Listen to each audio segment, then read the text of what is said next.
Welcome to This Issue of Matters. Welcome, everyone. In this issue, we're going to take on a topic that is probably one of the most dreaded topics in the beauty industry, certainly I thought for we owners. were going to start off by welcoming you home. But we are going to do that first. Well, why don't you tell them where you've been? As quite a few of you know, since the last time that we recorded, something unprecedented happened in the beauty industry, and if not in America, and that was the hurricanes Katrina first and then Rita, and had the privilege of going down after Hurricane Katrina hit Alabama, Mississippi, and Louisiana, and see the area firsthand, take some relief supplies, and also look after a very good friend who was a school owner, distributor owner, and also his home was all affected by this tragedy. Moreover, the reason why we're mentioning at the beginning of Matters is that upwards of 12,000 beauty professionals were affected by Hurricane Katrina alone. And in what I think is an unprecedented show of support on behalf of our brothers and sisters that are in the beauty industry that were affected by this, the rest of the industry is rallying to surround and support those 12,000 beauty professionals. There is a website called probeautycares.org that you can get to make donations directly. There is also at behindthechair.com. Mary Rector and her group have done a fabulous job of being a great focal point for people who want to help with Katrina. There are all different levels of support that are possible. We've got great stories of salons. Some of our salons have gone down there to lend volunteer support. Some have committed percentages of their volume, percentages of certain products retail. We've done cut-a-thons, have sent relief supplies. It's amazing the way I believe that our industry is cared for its own. And when you look and say, okay, the big thing for me is to know that these industry professionals, it doesn't get better overnight. They're probably going to be affected for at least the next 12 months. Well, and just an example of that, not to make light of what we did as a company, but you were really excited about taking a truckload of goods. Yeah, you know, it's funny. You get that thing inside where you want to help and you want to make a difference, and our whole company did. And they got behind, and we loaded up a large truck full of relief supplies. And I'll never forget, we met Sam Bricado down just outside of Slidell, Louisiana. And we drove into Slidell. And as we got off the interstate and came around a corner, I saw what is amazing. It looked like a wind-blown lumber yard, or perhaps even a refuse site, like a garbage dump. And all of a sudden, it was one of the most humbling moments when you realize kind of what a small speck on this planet that we really are.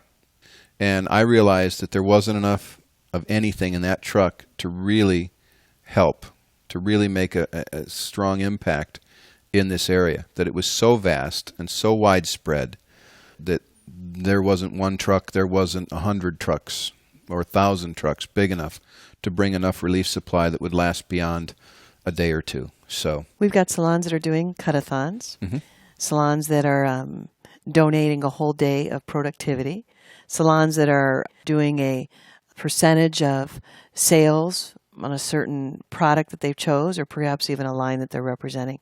So there's countless ways to get involved. Well, and I'll never forget, I had a chance to see a group perform less than a week after Katrina hit, a musical group. And they just so happened they were from New Orleans. And there were 4 people on stage entertaining, and all 4 had lost their family homes. All 4 families had to evacuate and were living on the road with this particular band.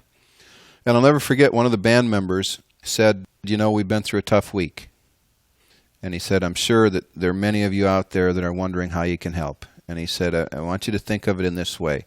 He said, first of all, if you have money and can lend any money toward the relief efforts, wonderful. If you don't have money, but you have time and could lend your support through volunteering or working at a local shelter where people have evacuated, or perhaps go down to that area and lend a helping hand, that would be wonderful.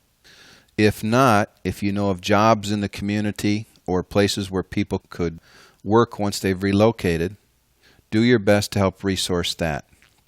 He said at the very least, when you run into someone who is affected by then Hurricane Katrina, now Katrina and Rita, and he said you will run into them because they literally have been evacuated to all 50 states. Offer them a smile. Well, and listen to their story. And as of today, at this time of taping, we don't know what the effects of Wilma will be. Mm-hmm. So that could also create devastation. But again, to bring it back full force, Katrina itself affected 12,000 beauty professionals. The intent of ProBeautyCares.org, the intent of the NCA Katrina Disaster Relief Fund, which 100% of the proceeds are going to affected beauty professionals. 100%. No administrative costs. Nobody charging their gasoline or their airfare or faxes. They're not charging any administrative expenses to this at all. 100% of the money is going to people who need it. What's intriguing about that to me is it's us helping our own. It's us helping our own very quickly and going right to the source. Well, and that takes us right into our topic that we'd like to talk about. I think for the last 33 years, I've had the privilege of looking into the eyes of salon owners as they open their businesses. I've had the privilege of standing in their dream and looking around as a brand new shiny business opens for the first time. And as I hear their hopes and wishes and dreams and plans, it's one of the coolest days to be in a business and in a salon. I've also had the opportunity to be in a salon more than once on its last day of business. My purpose basically for being there at that time was not only to offer support, but also in many cases to take back product that was no longer going to be needed in that salon. And I often wondered what it is that happens that creates that. How does a business go from all of that opportunity to losing hope and having to close their doors? And many times it's things that are not avoidable, but many times it's things that are avoidable. And Terry and I and all of us at PSC have spent our time really trying to bridge that gap so that people can address the thing and really key in on the enthusiasm and the twinkle that's in everyone's eyes when they open a business. Probably one of the biggest hiccups that happens, and it's one of the things that robs an owner's hope, is when they have a staff member that they believed in, that they brought into their business, that they trained, that they went from 0 guests to a full schedule of guests, that they trusted. Many times they were confidants or friends, personal friends as well as professional friends. Mm-hmm. And they find out that that person is leaving. It's commonly referred to as a walkout. Something that happens in our business is that people rarely walk out alone. Usually they've made other friends on staff, and they've convinced those other friends on their staff, whether it be one other friend or several others, to go along with them into their dream, into their new business. Into the greener grass. Yeah, sure. And the owners then always look back and, we hear a myriad of things because it's a loss. It's a loss in your business. It's a loss in your belief in people and your sense of trust of other people. And I've had owners say, well, my God, I'm not going to educate people in the future. I'm just not going to put that much money into them. Oh, they've been bruised. Sure. And it's reasonable. Yeah. In their mind, yeah. Yeah. And so it creates a hiccup in the business, I guess, is the biggest thing. It creates an interruption. All of a sudden, instead of looking full on forward to the future of the salon and what needs to be done now to make that future happen, we wind up in retrospect looking back and saying, what did I miss? What could I have done? How could I have trusted that person? All sorts of things that come up. Before we go into the strategies to respond to something like that, Steve and I really believe that there were some signs that were there ahead of time.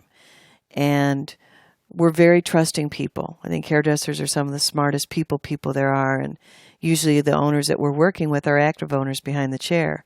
They're so busy working in the business they can't work on it.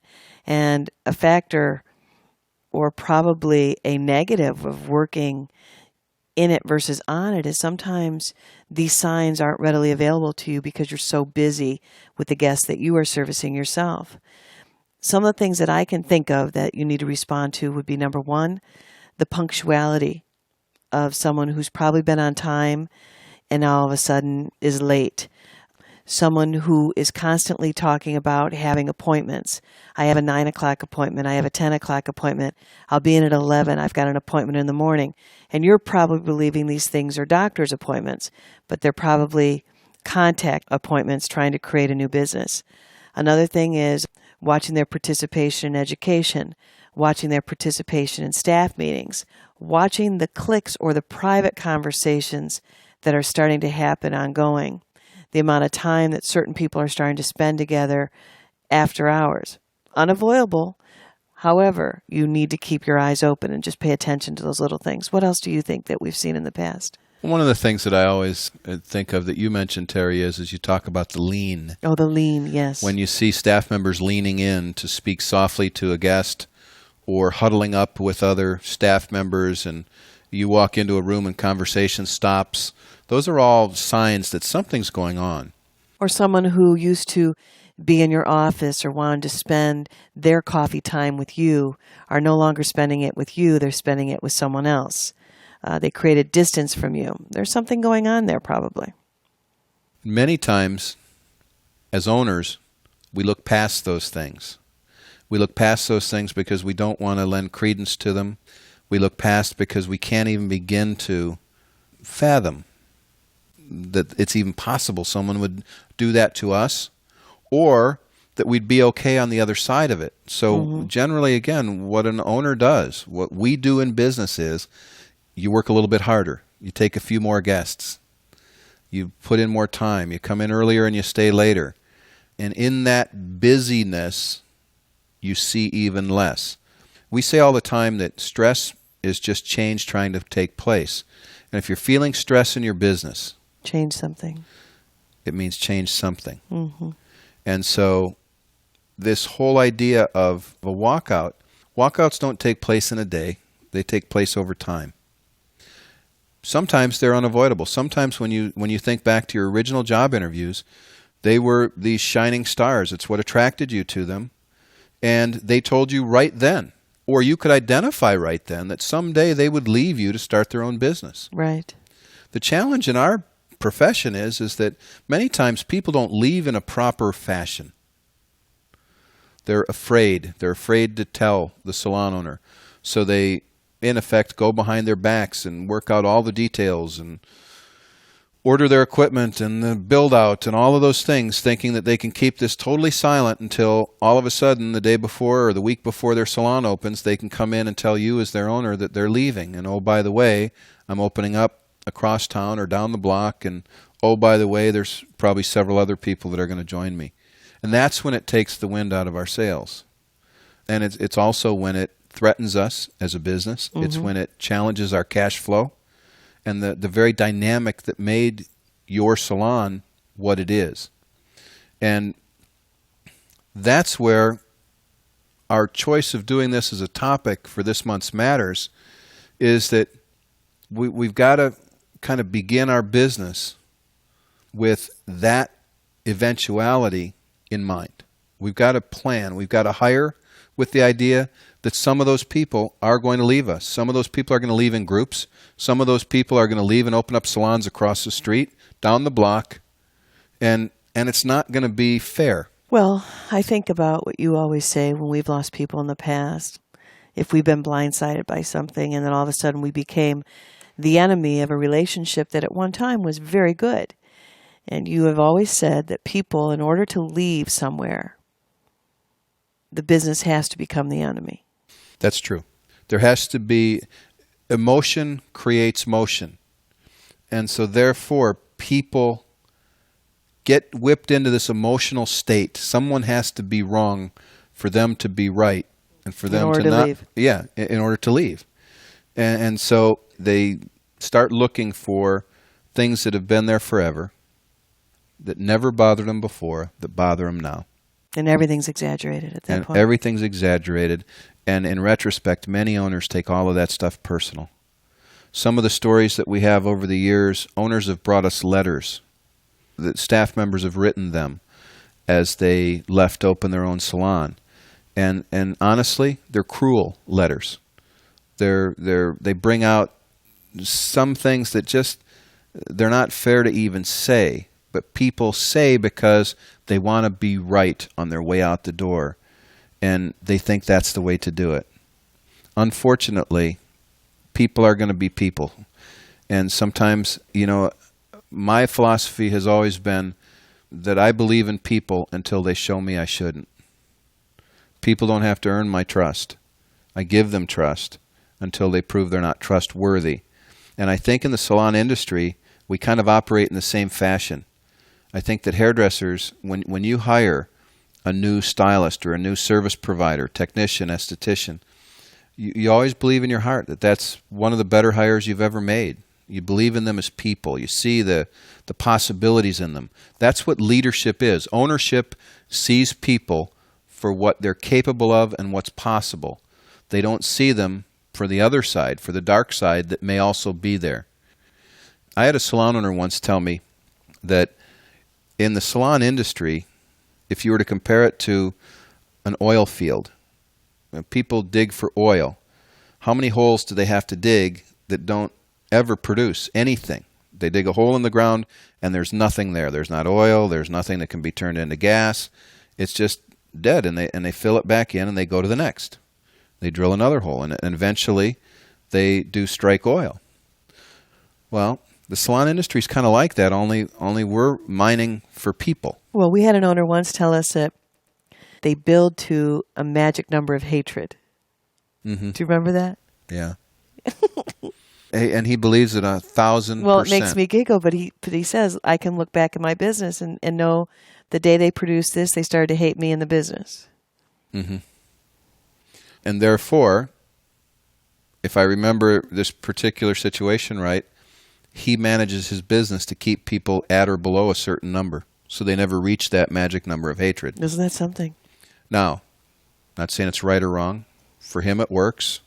For me, that wouldn't work. Well, because you're all lover. But what's interesting about it is... You don't even acknowledge that I just said that? You love everyone. You're not the disciplinarian in our company. No, I kind of like that, too. I had this choice. Lover, disciplinarian, lover, disciplinarian. Lover wins. I would hate to be the disciplinarian. How does that feel, Terry? I like it. You have to have a good balance of it. But the lover always makes the disciplinarian feel guilty for leading. Why does that happen, Steve? Because we can. Okay, let's move on. All right, what are some of the things that we talk about with people and the action steps that we want to put in place? One of the things that will happen usually in the beginning of this is we'll get a call in the evening or on a weekend at home. From a consultant or the owner themselves. And the call is always kind of at the height of emotion because everything's just happened.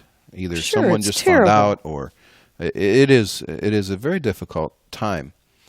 But it's also a time where the salon owner, you as a salon owner, need to lead in a very quick and organized way. Strategically, yes. And so there's things that need to be done. And the things that come to my mind relative to this situation always are rallying the existing staff. How do we bring the existing staff together and talk to them and talk about the mission and the vision of our salon? Again, talk about moving the salon forward, talk about what's taken place and who we've lost, and talk about how we're going to position that within the salon base, because guests are going to want to talk about it. The front desk is going to have to live it for the next several weeks, if not longer, with the phone calls that come in and the appointments that need to be rescheduled, or the dialogue that needs to be had with incoming guests that we couldn't reach. Some of the questions that we ask is, from the people that are leaving, what percentage of their business are they? What kind of schedule do they work? how vulnerable are you as a business because they're leaving? And the question that we always ask is, okay, tell us about who's left. And there's always a pause because the owner at that moment isn't really sure. They don't know who's left. They could walk in tomorrow and hear an announcement of someone else going to leave. So they're so frightened and scared and cautious, they become paralyzed.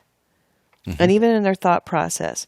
And really, we have to caution you on that because the next time you're in front of your staff, they want to know that you've got a plan. And if you don't have a plan, you're probably giving them permission to go somewhere else. So what are the plans that we've put into place and assisted them on? Well, Terry, some of the things that you talked about very quickly that need the proper amount of research. When you said how many hours or what was their schedule, really you wanted to know how many hours they were working. Is this a 20-hour-a-week staff member or was it a 43-hour-a-week staff member? Are they typically working my prime time or is it someone that was working while their children were in school? So that when prime time in the business started, they weren't there anyway. How key of a staff member was this person to begin with? Whose ear did they have? Who was their circle? Then we look toward what was their guest count? How many guests in our system were affiliated with that person's name? There's a number that we'll get to. Also, as you mentioned, what percentage of the business are they? Are they 5% of your business? Are they 10% of your business? How long-term a staff member have they been? And the next step is then, what dialogue are we going to put in place immediately? Scripted dialogue for the front desk. It needs to be all typed up and presented to your front desk staff. One of the things that happens in our business, and please, I hope that we can move beyond this.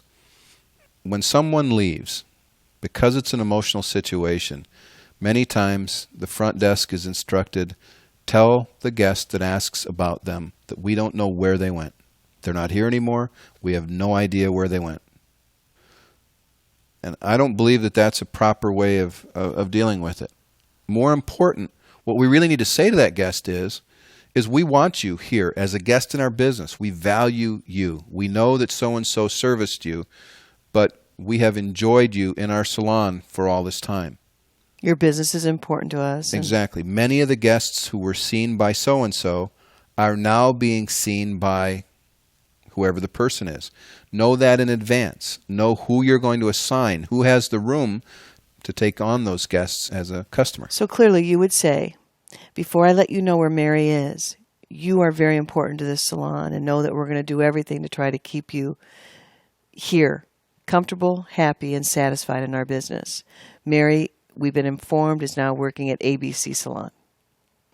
And I would, again, another way to say it or a different way to say it would be to say that Mary is no longer here in our salon. We know that that creates a service breach for you.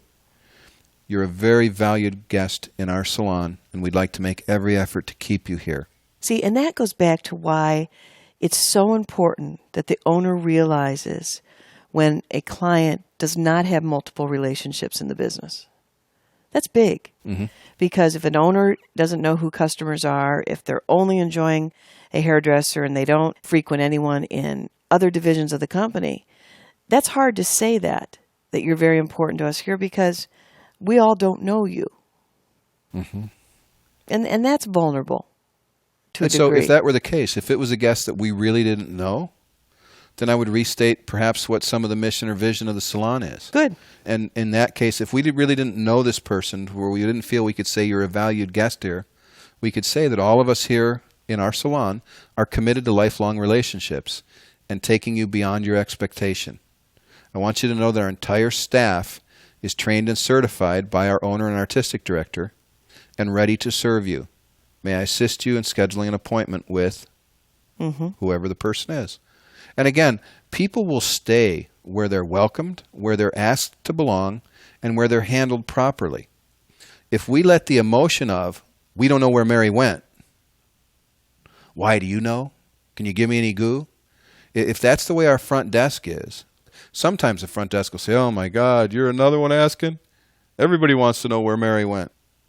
That's my day now. I get to say where Mary went. Well, and I think we just went through something a few months ago where we released a few people on staff, and the biggest thing that we did that was right is to stop the conversation about it immediately. Mm-hmm. And there were customers that tried to get us to talk about it. There were employees that tried to engage more conversation about it, but ours was, they're no longer in our employ. I don't want any more conversation on it, and I don't want to hear any negativity about the people that are no longer working here. I want it to cease right now.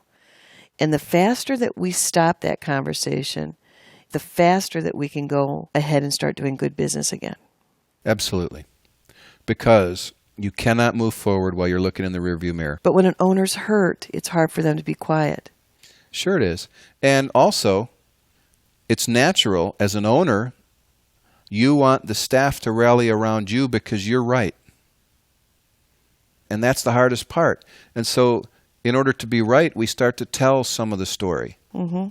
Because we don't want our staff to second guess us. It's not necessary to participate in that. And I can tell you, when we said they're looking for a plan from you, the first time they look in your eyes after this announcement's been made, they're looking for you to carry yourself as a professional, Mm-hmm. to be the leader that they said yes to. They want you to have maturity about this situation. And it's very difficult, but emotional maturity right now is key. And so sometimes pausing before you move forward is important. Mm-hmm. Whether it be for 20 minutes, whether it be for an hour while you go out to Starbucks and get your head together and take some paper, make a phone call to a confidant, whether it be us at PSC or whoever it is that you trust to guide and direct you. It's important because your first inclination is to protect. Yeah, your defense mechanisms go up. Sure. And the next one is to be right, and the next one is to get even. So how do we get the protect, be right, and get even, and put it off to the side and say, I could do all three of those things and still hurt my business? Well, and the greatest revenge when you're hurt is success. Is success. Absolutely. To be successful, because many times in that emotional situation when people leave us, part of their mantra is, oh yeah, now that I'm gone, they're not going to make it anyway. Part of the reason why this is also a personal topic for us, because we have lived the exact thing within the beauty industry as some of the brands that we formerly recommended became acquired and no longer have chosen PSC to represent them. So we've lived the equivalent of a walkout on a couple of different occasions. Oh, within sure. our And it business. bruises us and it makes us angry. And, the last thing you want to do is talk about... First of all, I don't want to talk about stuff like that anymore. But the thing I always say to owners is, there's 7 people that are still working for you right now. And they need your positive energy. And if you're thinking about this or how to get even or where they're working, what's their haircut price going to be, what's their commission price going to be, what are their hours going to be, my goodness, 7 people that need you so much right now. Your energy is distracted. And they're not getting it. So in that respect, they don't know if they're in good hands. That's why you have to have a plan and start moving forward.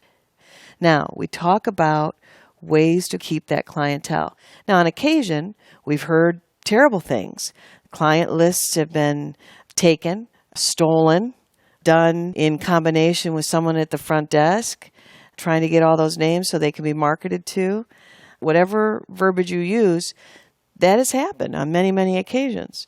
How are we going to go after and keep those customers? And sometimes I think it's who's going to let the customer know first that there's been a change. Mm-hmm.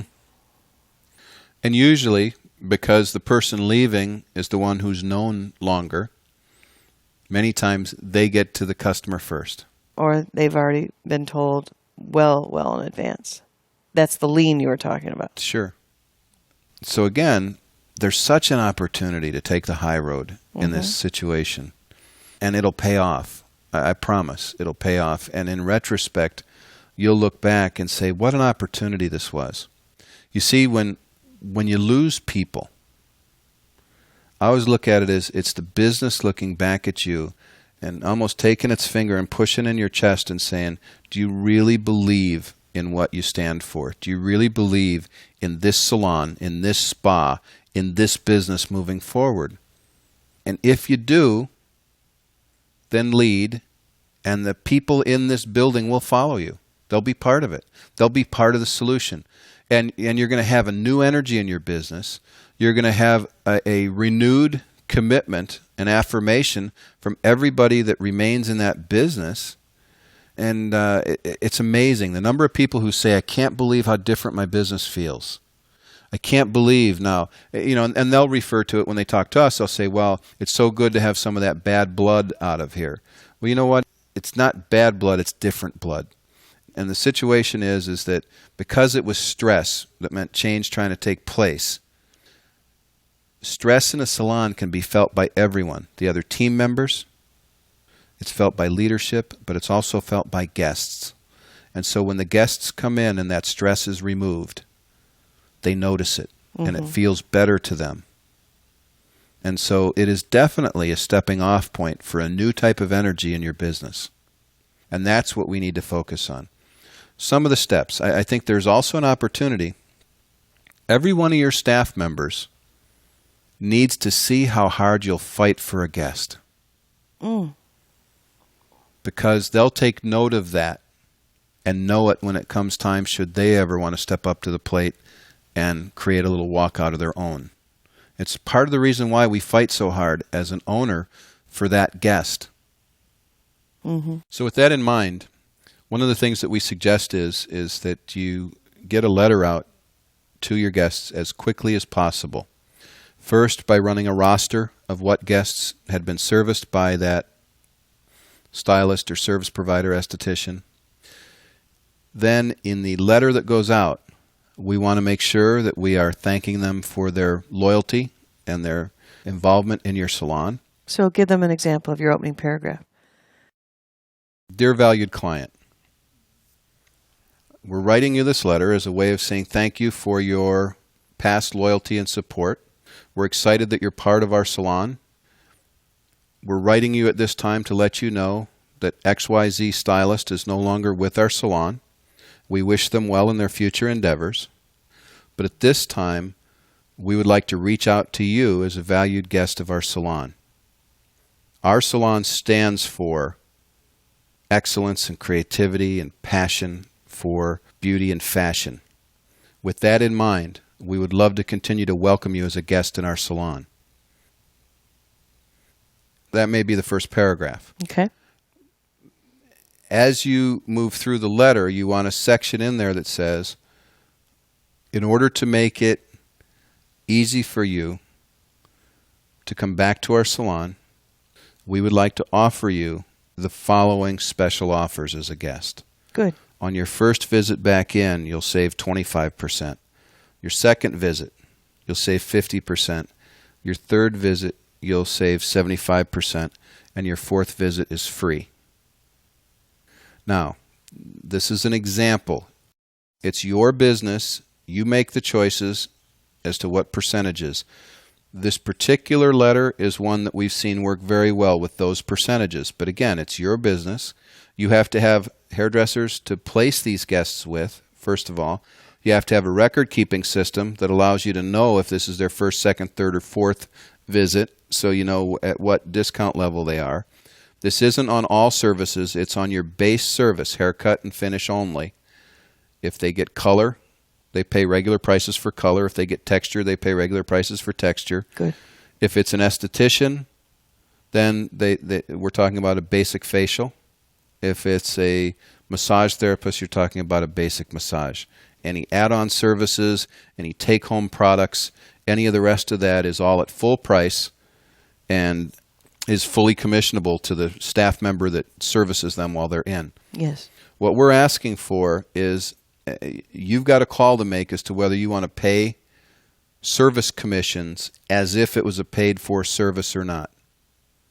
Generally what takes place is that we look at it as, look at the guest you're going to have on the other end of this process. For someone new coming in that's been trained and certified by you, the opportunity to have a ready-made clientele, the opportunity to grow and have significant volume if that's the case, So, is there. in that example, if I'm understanding you correctly, the discount percentage would be absorbed not only by the salon, but the service provider also. Correct. Okay.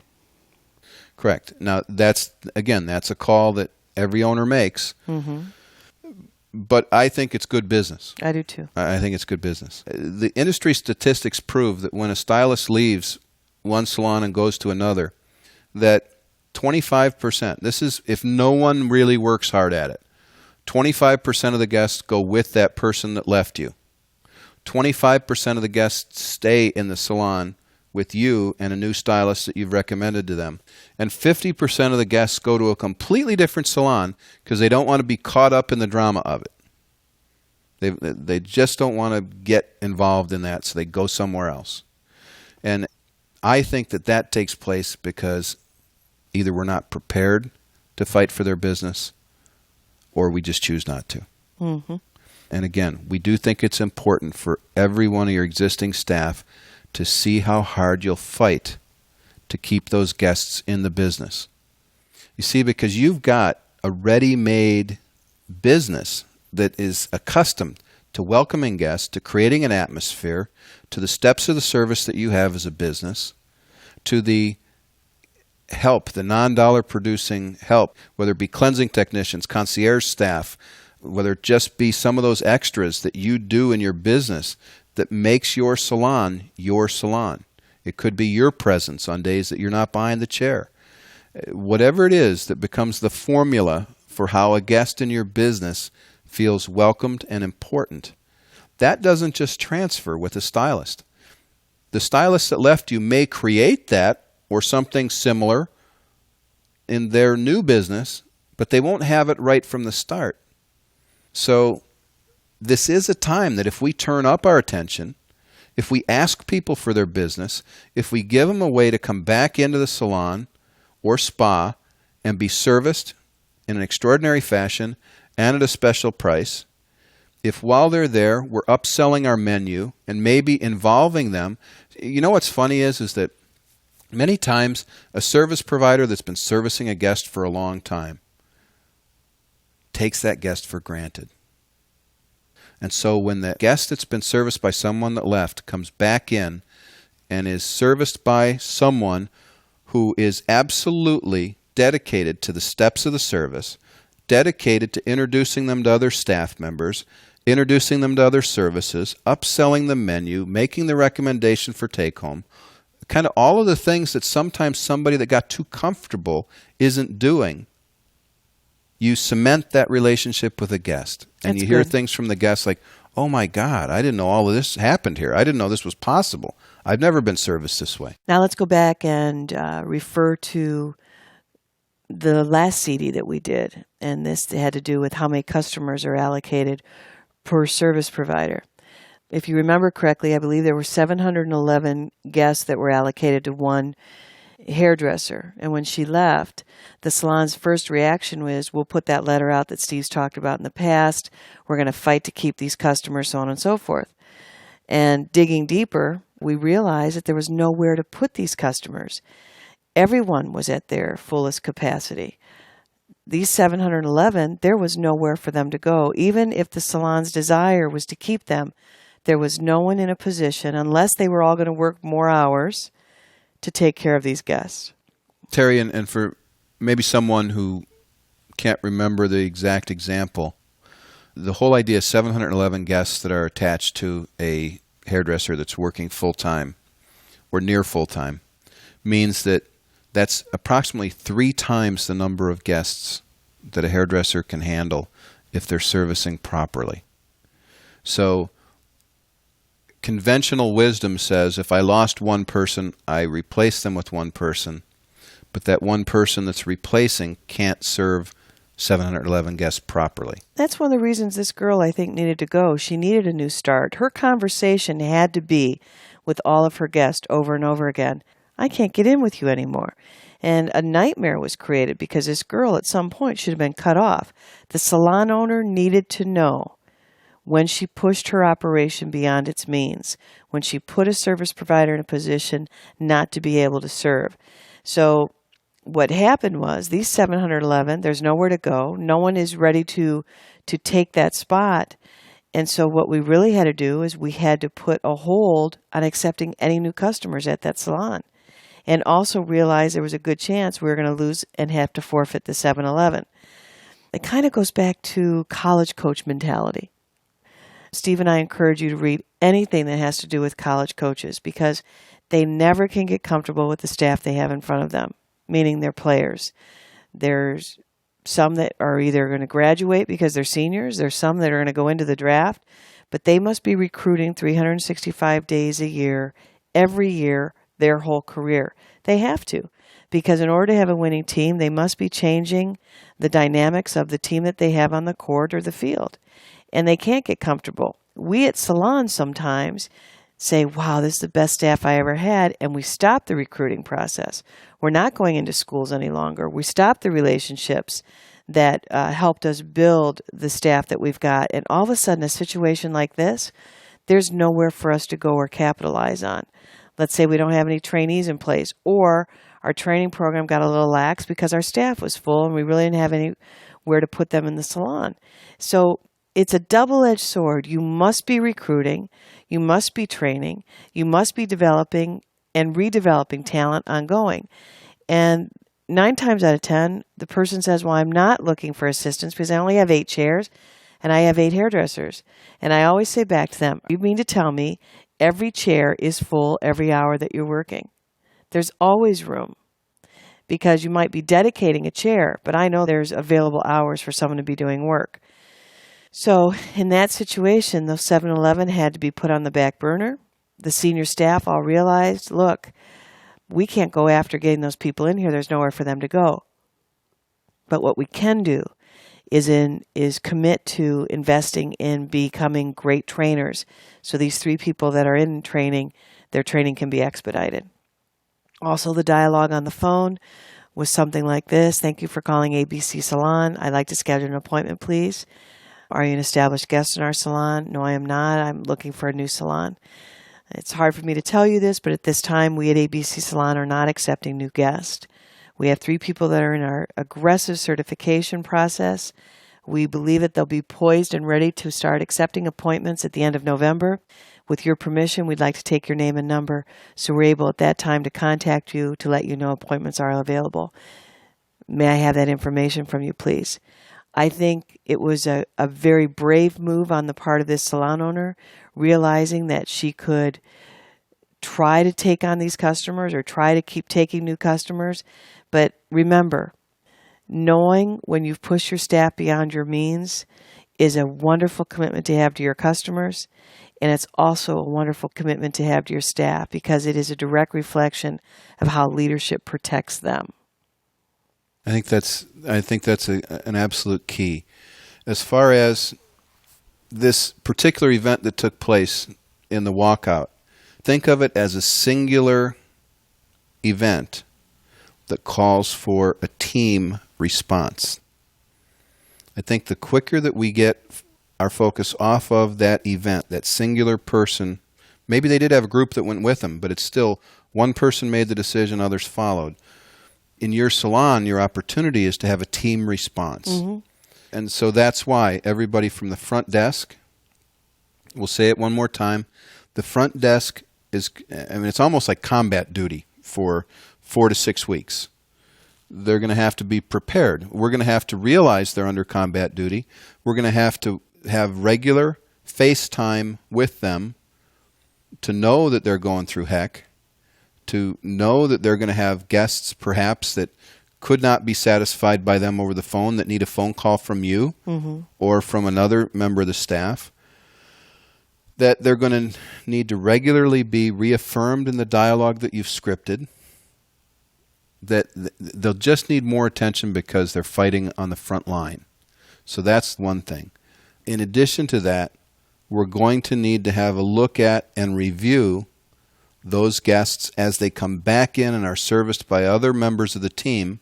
We're going to have to look and say, how were they serviced? Did we create a salon experience? Have we created a repeat guest? Are we making every effort to reschedule them?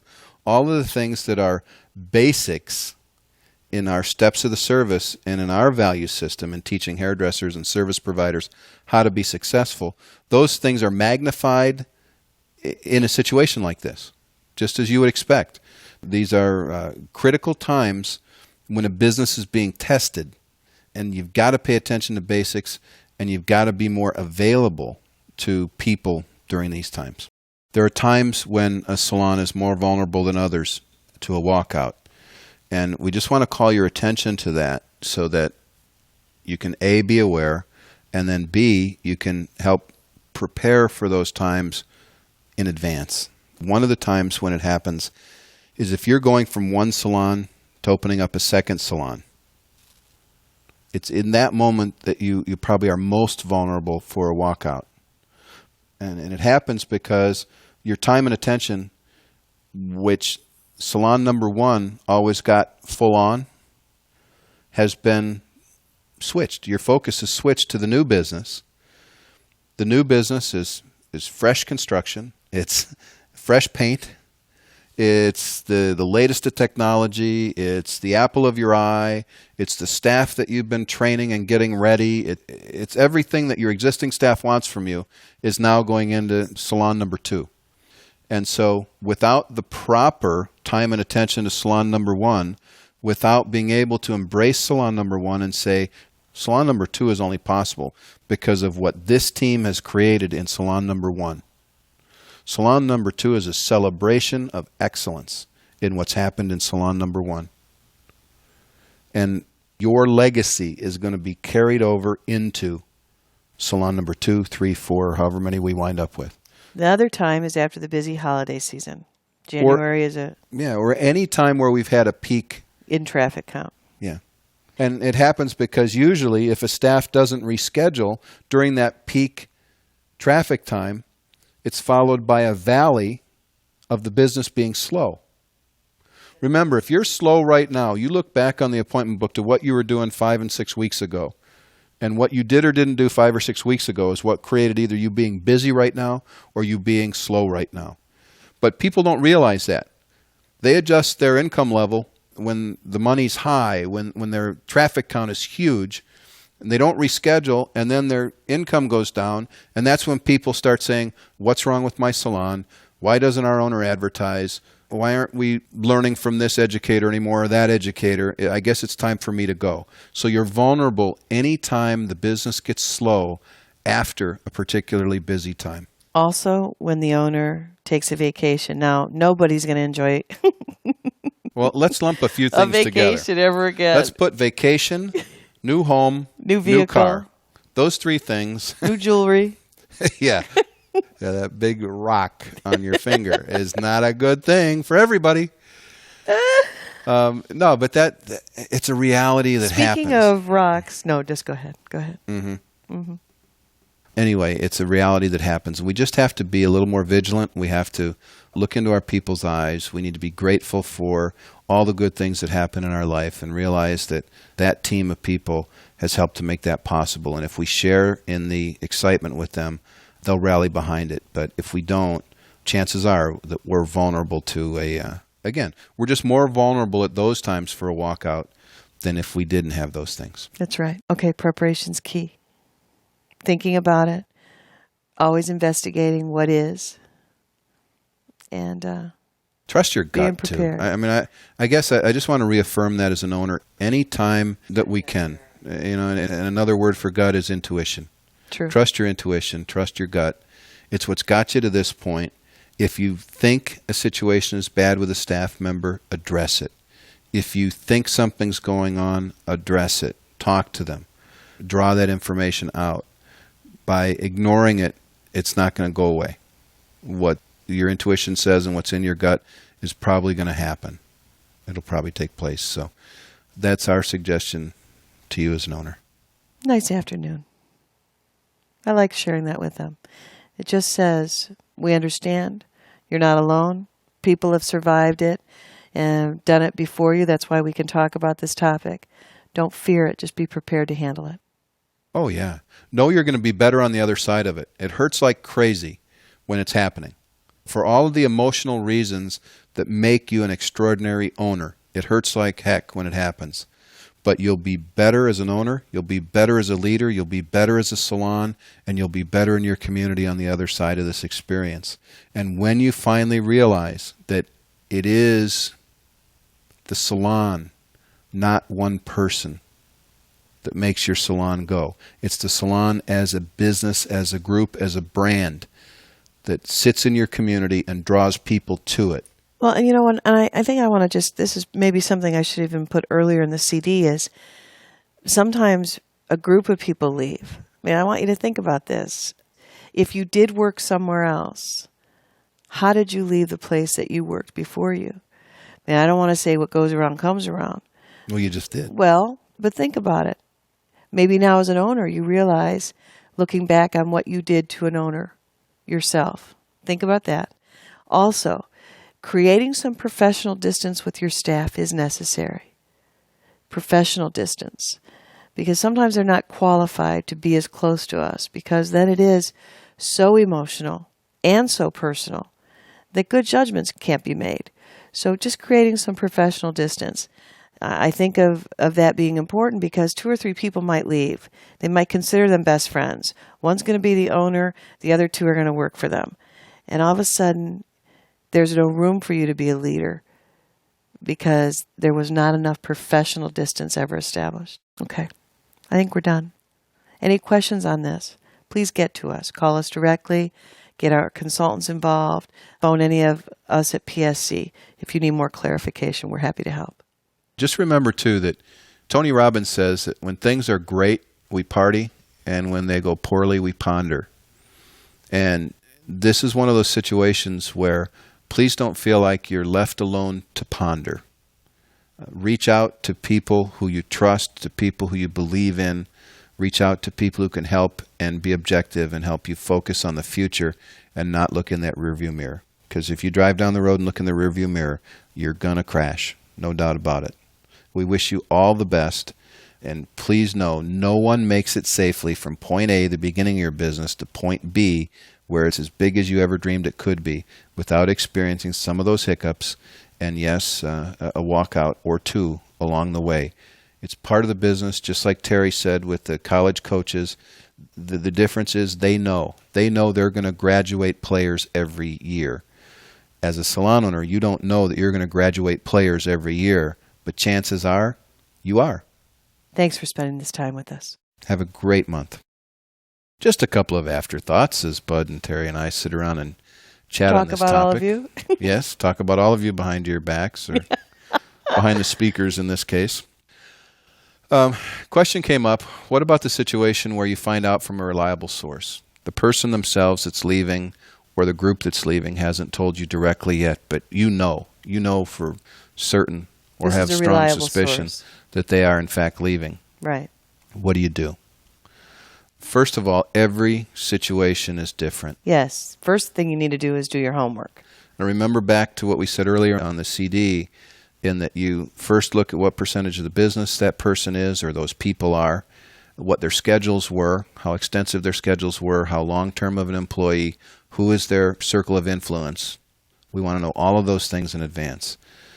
Next, I think that you need to confront, if it's one person, let's take it where it's one person and it's a group. If it's one person, you need to confront them. When you're ready on your time schedule, in a non-emotional way, good luck at that, a non-emotional way, and talk them through. It's come to my attention that you are leaving the salon and whatever. You're leaving the salon and going to work somewhere else. You're leaving the salon and opening your own. Is this true? Is this true? And then you need to say, because you've thought about it already and have done your homework on it, let me tell you what works for me and the business. Now, some people just go right to angry and they're fired that day. They come in the next day, their stuff's all in a box.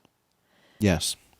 And that's a two-edged sword, because on one hand, we constantly try and school people that you need to let your owner know well in advance. Get them involved. If you're leaving to open your own business, get them involved.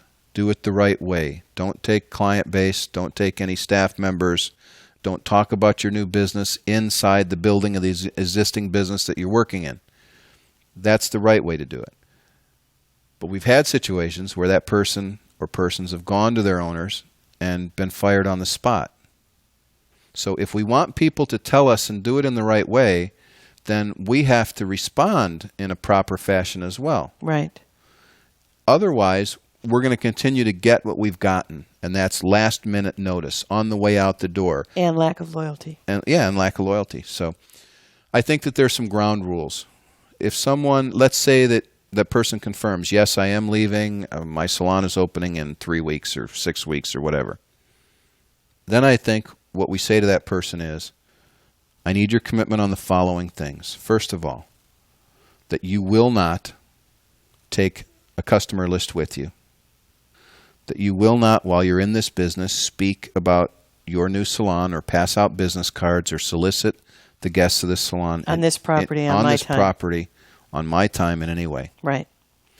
Third, that you won't recruit, nor will you hire anyone who's in the current employ of our salon. If you'll do that, then my commitment to you is, as long as it works for the business, and as long as it works for both of us, you'll be able to work here and service guests right up until your new salon opens, so that you have a consistent source of income.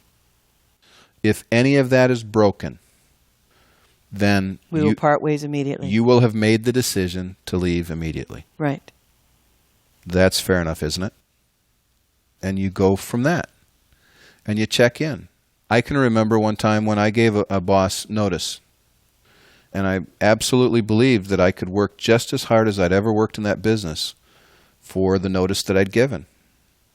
And I realized quickly after that my heart was somewhere different, and I could not. I went to my owner, and I said, you know what? I thought I could do this. I can't. I'm not giving you your money's worth. It's not fair to you as an owner. I need to leave sooner than that. And that was a choice. And again, that was a choice that I made. It's a choice that my owner endorsed, and it wasn't an issue. These are not easy things, but they do require your follow-up and your follow-through. We said we'd take the stance, okay, let's say that there's a group. We're informed that there's a group that's leaving. I wouldn't meet with them as a group.